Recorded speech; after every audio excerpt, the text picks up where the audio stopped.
ฮะนี่บริมีตายาได้มันคือบนนี้รถอันนี้รถนี่เขาก็ควงไปเรื่อยเนาะรถจอดใส่ของไปท่า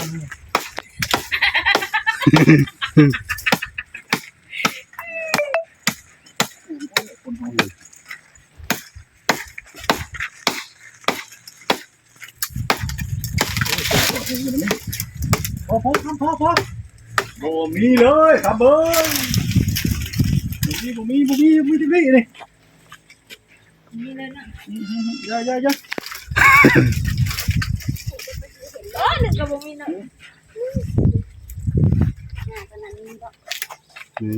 โอ้เราขึ้นบักกันเทิงนี่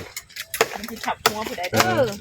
อ้าวรถจักรอีกแล้ว รถจักรนะขอบ ได้ครับนะ ไปทั้งไหนก็เอาไปที่5 ค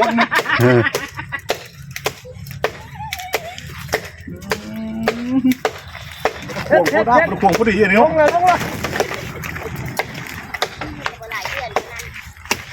ใช่มันดูไปด้วย เนาะ เขียวค่ะกะลี โอ้นี่แม่งยัง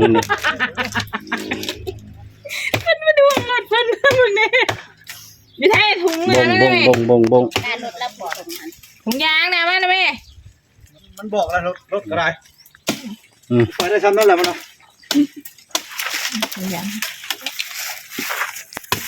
เรายังขึ้นอยู่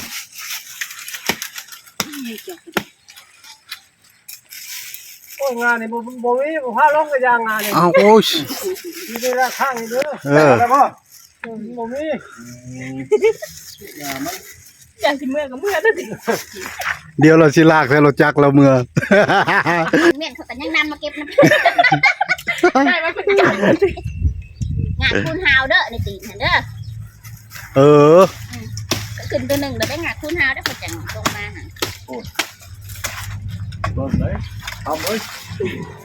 ไม่ดอกเด้อนั่นน่ะ ผู้ปีลงมาบ่ได้ โอ้ เด้อ ทางหลังอ่ะ ดอกยามันดอกไม้พุ่นดอก มาย่านคิดว่าสิเอากันไม่มีสิทำเลย อ้าวปล่อยไปหาอันที่แต่ยังน้อยเนาะไปก็คืองานฮาวให้แล้วตกลงมาค่ะขึ้นสั่งที่มันตกลงงาข้าวงานหักลงมาข้างดูนั่น น่ะบ่มีป่ะ บ่มี เบิ่งมาเอารถพอดีป่ะ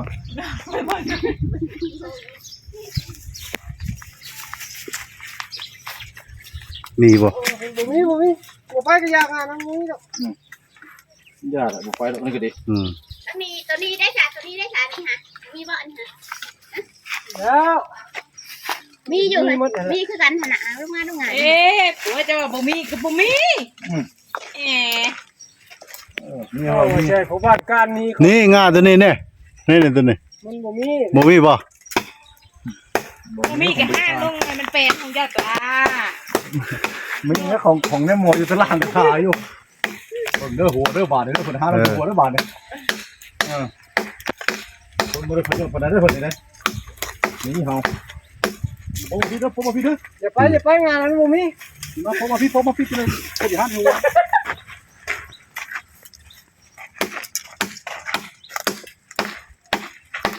ทันละ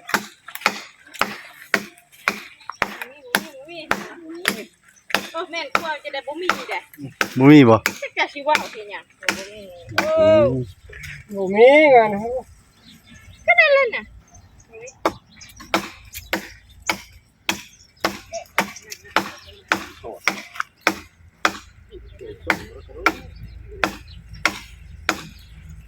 เมื่อยแล้วฮะ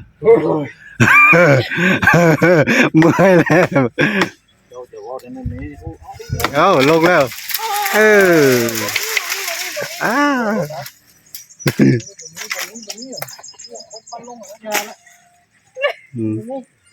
บ่มีบ่ ลง นี่บ่มีบ่มีอีหลีเด้แต่ว่าสิว่าเฮ็ดหยังเนาะ เป็นยางสุพรรณหมู่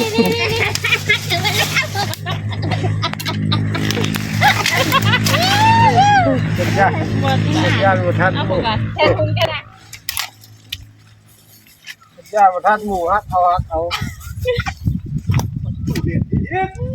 เราเห็นมันแดดที่เจ้าบูฮู้ ยังหลายเขาก็หนักงานะฮะจะเพิ่งฮะ แรกๆมันมาพี่แล้วปักนี่ก็ได้ มันเป็นดวงเนาะ เป็นแม่มีบินไปนะบ้าน โอ้หลายเลยที่นี่ตัวนี้ มันเป็นแมงเสือละไม่เสือละ มันบินไปทางโน้นนั่น โอ้ โอ้น่ะบอก นั่นแหละ ที่แรกก็เป็นบ้ง เป็นบ้ง ช่องว่าก็เป็นนอนตายละ นี่อืม มือเปิดไม่ใช่ ผู้บ่กระไร ฉลากแก่เลยเนาะ โยหมูว่าสิมีหยังได้บ่ บอกเองเลยอ่ะเต็ม แต่วืดเนาะ เองบอกเองเนาะ หลายอยู่ด้วยเนาะนี่ แก่น้อย โอ้เป็นดักแด้บ่โอ้โหโอ้ได้ลายเติบไปเนี่ย โอ้ยเบิดเลยทั้งงานเลยเบิดละ ไปพี่ก่อน ไปถึงนั่ง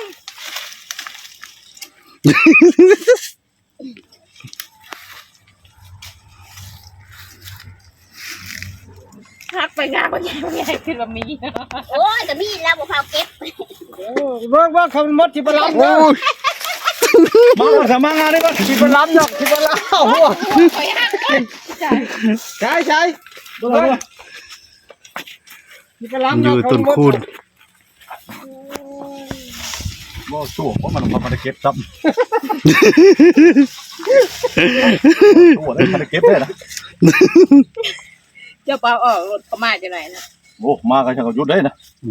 พอก่อนให้เวียกอยู่นะทางในมีสภาพ เฮ้ยอยู่ก้นรถพี่หลาย โย มา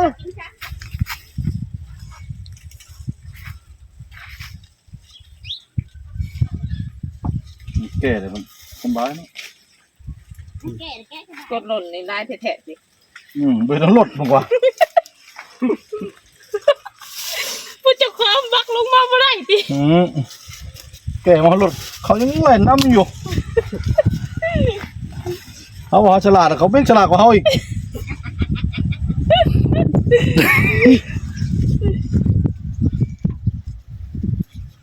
แตกชื่อ เฮ้ยอยู่ก้นรถพี่หลาย